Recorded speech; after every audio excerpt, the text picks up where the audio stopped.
Today I'm going to show you some of the basics on how to use Storyboard That. Storyboard That is a webpage that helps you generate storyboards or comic strips. So let's get started. In order to access the pro features of Storyboard That, you will need to sign in using an account different than your school account. Please talk to your teacher about the login that will work best for you. Once you've logged into the Chromebook with the appropriate credentials, you're going to go to Storyboard That and click on Log On. You're going to say that you have an account, and you're going to click on Google. Now we're going to create a storyboard. Storyboard That will open up a panel of three cells or panels, but you can add more to that if your story requires it. So you'll see across the top there are two rows of text. There are scene and then categories of scenes, there are characters and categories of characters, etc. So when you click on the different tabs above, the categories will vary. So let's start with our scene. I'm going to be using an example for Stone Age. So I would suggest that when you click on scenes, you might want to take a look at the country and rustic choices for backgrounds. If you don't like the choices that you see here, you can expand and contract the choices.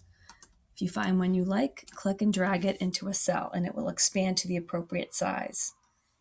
Now there are ways that you can manipulate this. You can crop it if there's a little piece of the scene that's not the way you want it.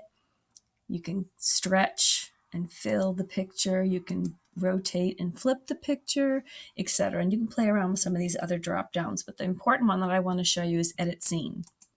When you click on Edit Scene, you can change it from daytime to nighttime, and you can change the weather. You can add snow or rain if that's appropriate to your story. Okay, I want to click on Done. Next thing I want to do is look for some characters. Again, if I stick with my Stone Age theme, then I would suggest either using stickies, which are just stick figures.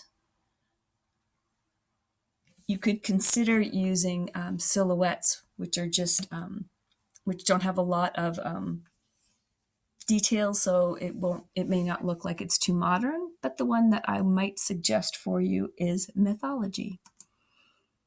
And under mythology, there was a couple of choices that I thought kind of looked Stone Agey.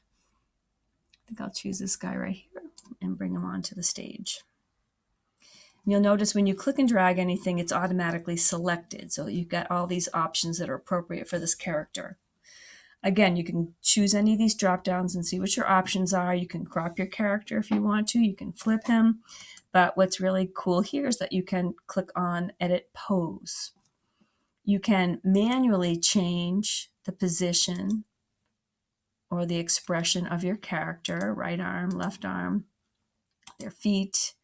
But you can also scroll down and use their Insta poses. So if I want a scared walking character, I could click on both of those and get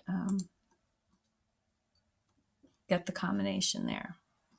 Okay, so now I'm going to bring my scared character back, and you'll notice that you can also add some color here. And since he's really has a lack of color, I think I'll just choose to give him some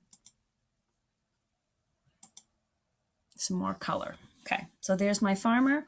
And as part of your project, you're going to want to add some text. In order to do that, you want to click on Textables, and you can bring in a speech bubble. And you'll notice, like my first inclination was to double click on the speech bubble and try to type, but you actually are going to add the text down here in this area. So when I add text, I can change the color of that text. I can change the color of the bubble itself, and I can change the background color of the bubble. I'm going to click away, and now you'll see I have my character and my text bubble. Maybe I'll move that text bubble closer to my character. Okay, and for some reason my background's not the right size, but I'm not going to worry about that right now. I'm not sure why that is. But now let's say I want to move this whole scene next door to the next cell. I can do that by clicking on Copy Cell. And it asks me to click on the cell I want to copy, which is the first one, and then click where I want it to go to, and it can go there. And then I can click on Done. And you can continue to add cells in that same manner. A couple of other things you might want to take advantage of up here. Under characters is also a category of animals. So you might want to bring some farm animals into your scenes. And there are props. You might want to take a look at some farm or agricultural props to add to your story. When you're done, or when you're done for the day, even if you haven't completed the whole project, just click on Save.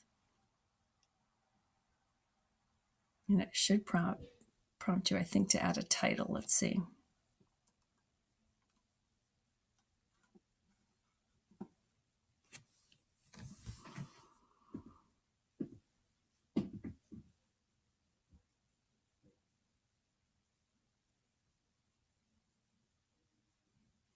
Well, it's taken a little time.